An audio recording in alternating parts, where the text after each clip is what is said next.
Salut chers tous, j'espère que vous allez très bien. Ici c'est la chaîne Crypto Fortune. Si c'est pour la première fois que vous êtes tombé sur cette chaîne, veuillez vous abonner car c'est ici nous partageons du contenu sur la blockchain, la crypto-monnaie, comment préparer son avenir, comment préparer sa richesse grâce à la crypto-monnaie. Comme nous l'avions déjà prévu la fois passée, aujourd'hui nous allons appliquer l'analyse fondamentale en crypto-monnaie. Nous allons prendre l'exemple d'un projet en crypto-monnaie pour appliquer. Et sans plus tarder, commençons la vidéo. Le cas que nous allons utiliser, c'est le projet DYDX. Et qu'est-ce que le projet DYDX? Pour avoir cette information, pour trouver les crypto-monnaies, d'abord, je vais dans CoinMarketCap. Une fois dans CoinMarketCap, je vais choisir DYDX, c'est ça qui est ici. C'est ça ici. Voilà. Une fois sur ça, vous voyez déjà les informations sont là. Il y a des informations qui sont là déjà. Vous défilez en bas. Vous défilez complètement en bas. Vous défilez complètement en bas. Vous restez au niveau de vue d'ensemble. Et vous défilez complètement vers le bas. Voilà. Là où on a écrit à propos de DYDX là. Voilà. C'est là ils ont retracé. Ils disent au moins, en tout cas, les préliminaires sur le projet en quelque sorte. Ce que le projet est venu résoudre, un peu ça, il parle un peu de ça. Mais pour avoir les détails complets du projet, c'est conseillé de consulter le livre blanc. C'est ça qui est du côté droit ici. C'est conseillé de consulter le livre blanc du projet s'il y en a. Ou bien, s'il n'a pas encore le livre blanc, allez consulter le site internet. Pour ceci, nous allons voir s'ils ont tout détaillé ici. Voilà. Nous avons constaté qu'ils ont détaillé tout jusqu'à la tokenomie du projet. Et qu'est-ce que DYDX? DYDX, c'est un jeton natif de la plateforme DYDX. Une plateforme décentralisée qui offre des services financiers non étudiés dans le domaine des crypto-monnaies. Cette plateforme est conçue pour permettre le trading de dérivés, des prêts, des emprunts en utilisant des technologies de la finance décentralisée DeFi. Le projet DYDX se distingue par son intégration avec StackS, un moteur de scalabilité de la couche numéro 2, c'est-à-dire Layer 2, qui permet des transactions plus rapides et moins coûteuses. Vous voyez? Donc, nous allons voir comment ça fonctionne. On a dit qu'il est dans la finance décentralisée, il fait des prêts, des emprunts, il est rapide, il est dans les couches numéro 2 il obtient et garantit la transaction rapide et moins coûteuse. Maintenant, nous allons voir comment ça fonctionne. La plateforme DYDX fonctionne en tant qu'épargne décentralisée DES, offrant des produits financiers variés comme le contrat perpétuel, le trading de marge et des prêts. En s'associant avec StackWar et en utilisant StackS, un moteur de scalabilité Layer 2, DYDX améliore considérablement ses performances en matière de traitement des transactions et de réduction des coûts de gaz. Donc c'est comme ça, un peu, c'est le mécanisme de son fonctionnement ça.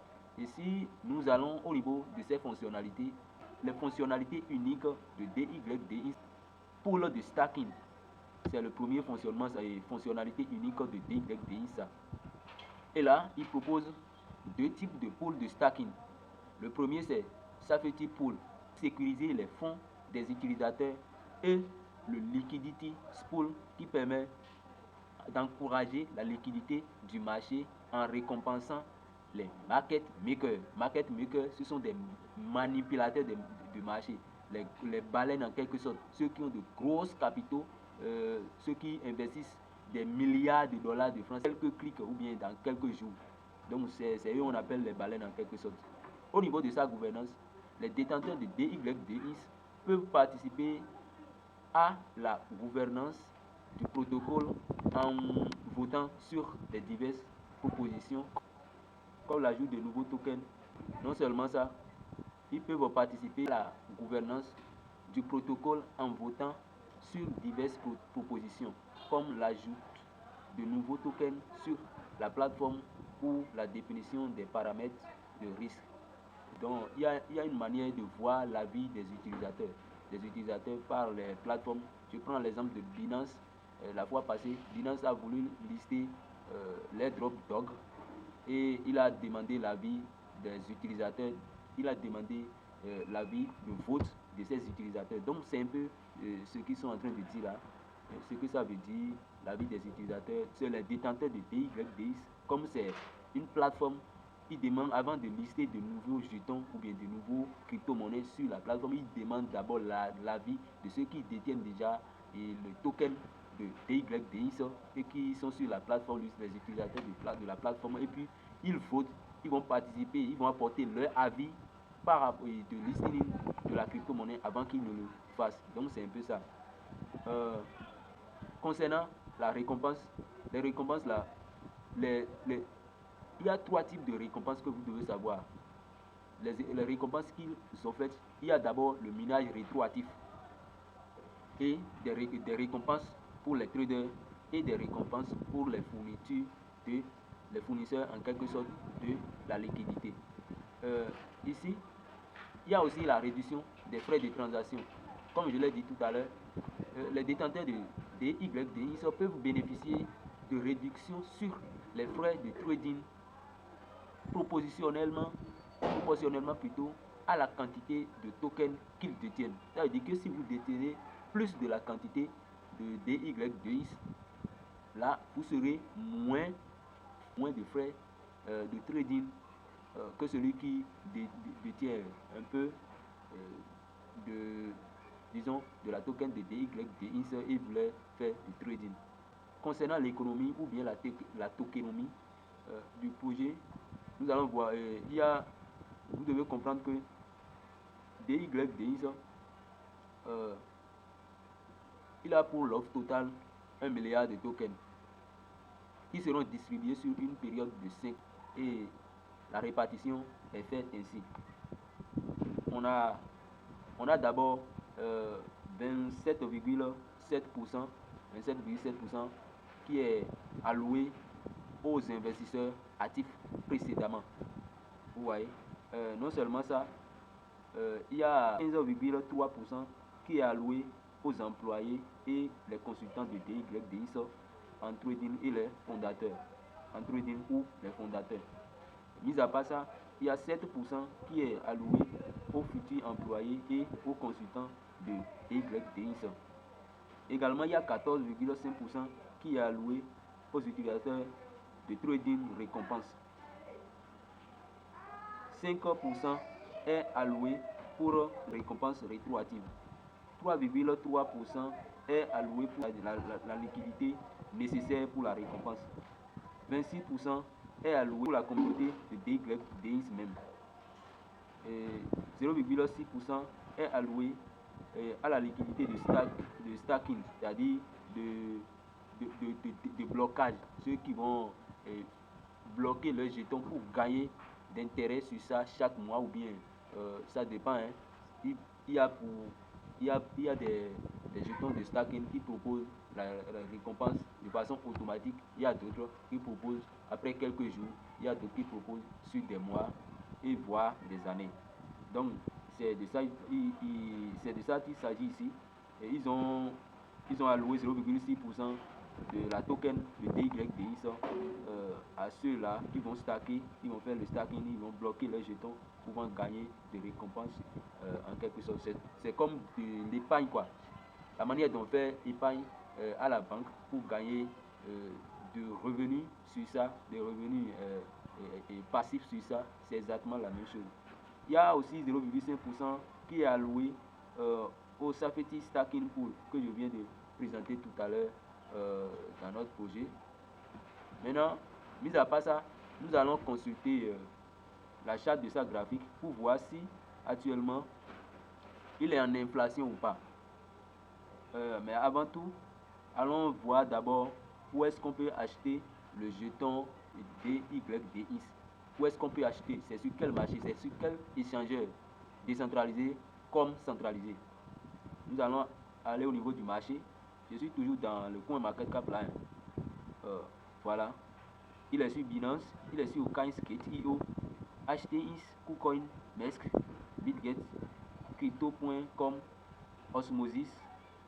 Bref, il est déjà listé sur la plupart des plateformes centralisées. La plupart des plateformes des top 5 ou bien des top 10 de plateformes centralisées les plus reconnues, il est déjà listé sur ces plateformes-là. Donc, on n'a pas à s'inquiéter de là où on pourrait acheter. Quelqu'un qui a déjà de compte Binance, il peut déjà acheter directement là. Ça ne demande pas vraiment de frais de transaction. Donc, vous allez acheter par les choses là, par option trading, et c'est moins coûteux même. Également sur Okains. Okains, c'est une plateforme d'échange centralisée que je conseille beaucoup de personnes d'explorer pour voir. Moi-même, j'ai fait, il n'y a pas vraiment de frais de transaction significatifs pour ces faits de trading ou bien achat, en tout cas trading au comptant. C'est ça nous on appelle trading au comptant. C'est que vous faites en sorte de vouloir trader, mais c'est la pièce là simplement que vous voulez acheter. Après ça, nous irons au niveau de vue, nous allons repartir encore au niveau de vue d'ensemble. Et maintenant, nous allons mettre ça sur le graphique. Voilà, c'est un peu ça graphique, la charte de ça graphique. Vous allez constater que depuis, il est sorti avec une valeur de 2,99 842. 2,9 842. Mais après ça, il n'a atteint que le pic qui est 4,057. Mais après ça, là, il ne fait que descendre. Il est ici pour le moment. Sa valeur actuellement, c'est 1,0722. Qu'est-ce qui peut être à l'origine de ça? Nous allons voir ça tout à l'heure. Vous venez ici, là où il y a le prix là. C'est ça, c'est le graphique du prix ça. Maintenant, vous allez cliquer sur Market Cap, Capital, Cap boursier. Vous allez cliquer sur Cap boursier. Vous voyez que là où il y a plus de baisse, c'est genre la partie, à partir de l'instant où il a commencé par baisser progressivement là, le graphique du prix a commencé par baisser. C'est en ce même moment là que l'émission de la pièce a augmenté exponentiellement. Donc ça veut dire quoi? Ça voudra dire simplement que plus la pièce est émise, plus le prix chute. Plus c'est vendu, plus il deviendra davantage moins cher. Donc c'est un peu la relation que nous pouvons établir là. Et nous voyons, si vous regardez très bien, vous allez constater que ça diminue progressivement. L'émission de la pièce, ça diminue progressivement jusqu'à il est ici actuellement. Malheureusement, ça croît un peu plus que le graphique du prix, ça croît un peu légèrement plus que le graphique du prix. Mais ce que vous devez retenir ici, c'est que il n'y a pas la tokenomie, c'est pas bien conçu. On peut dire ici que la tokenomie, c'est pas bien solide. La tokenomie, il y a manque de certaines choses, manque de verrouillage des temps nécessaires pour protéger les premiers investisseurs au listening ou bien après quelques mois de listening là. C'est pas bien, ces investisseurs-là ne sont pas protégés. Selon la tokenomie ou bien l'économie du projet là, ces personnes-là ne sont pas protégées. Donc vous devez faire beaucoup attention.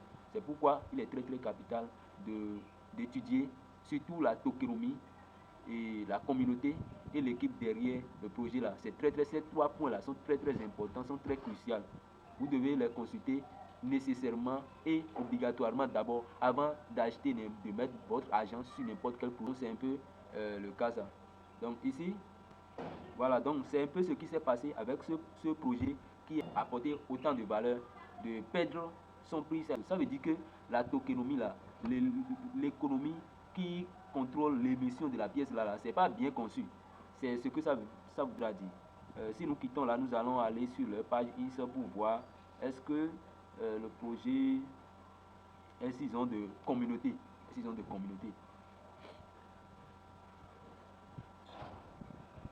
Voilà. Voilà, nous voyons sur leur page Twitter. Vous allez, comme vous le savez déjà, ils sont à 255,7 000 abonnés. C'est-à-dire 255 700 et quelques abonnés. Donc, c'est pas mal. la communauté y est sur X, c'est-à-dire c'est sur Twitter souvent, vous devez consulter pour voir la communauté. Combien de nombre d'abonnés ils ont sur Twitter. C'est très important parce que c'est là-bas les bonnes choses se passent.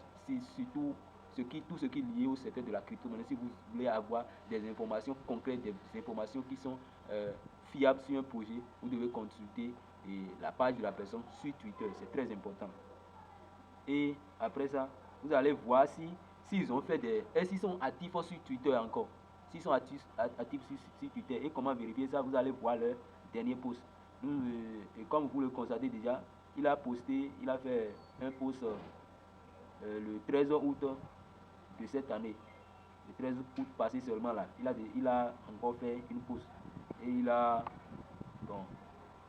pas mal de vues quand même au niveau de chaque retweet ou bien j'aime et autres. Donc, ce sont des éléments clés qui montrent que oui, la communauté du projet en quelque sorte, la communauté est encore là, oui, et que en quelque sorte, les fondateurs ou bien les fondateurs du projet, ils sont encore actifs sur Twitter là. Ce sont ces éléments-là qui déterminent ça. Et le projet en quelque sorte viable. Ça confirme la viabilité dans le temps. Donc, c'est là nous allons arrêter aujourd'hui pour cette vidéo. Prochainement, nous allons continuer encore avec d'autres cas pratiques d'un autre projet, peut-être, ou bien encore creuser davantage ce projet. Merci et à la prochaine.